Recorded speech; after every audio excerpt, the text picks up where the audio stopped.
প্রিয় বন্ধুরা, এটা একটা মসজিদটা বসুন্ধরা আবাসিক এলাকার ভিতরে অনেক বড় একটা মসজিদ। এটা 10 তলা হবে। দেখেন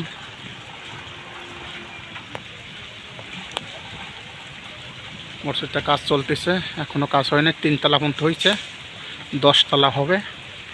তা মসজিদ মাদ্রাসা ওঠেও মাদ্রাসা যেহেতু বৃষ্টি হচ্ছে বলে ওদিক যাইতে পারতেছি না, ভিডিওটা ক্লিয়ার করতে পারতেছি না। যেহেতু বৃষ্টি না হলে আপনাদের মাঝে দেখাইতে পারতাম চারদিক দিয়ে ঘুরে। তা আশা করি আপনারা যেটুকু দেখাইতে পারতেছি আপনারা দেখেন, আশা করি অন্য কোনো ভিডিওতে দেখাইব।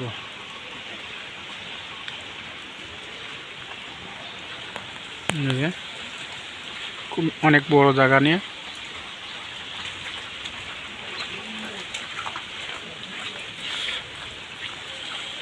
খুব সুন্দর ডেকোরেশন। দেখেন বৃষ্টি হচ্ছে, প্রচুর বৃষ্টি হয়েছে আর ওইসব ডাউন হয়েছে, কমে গেছে গা।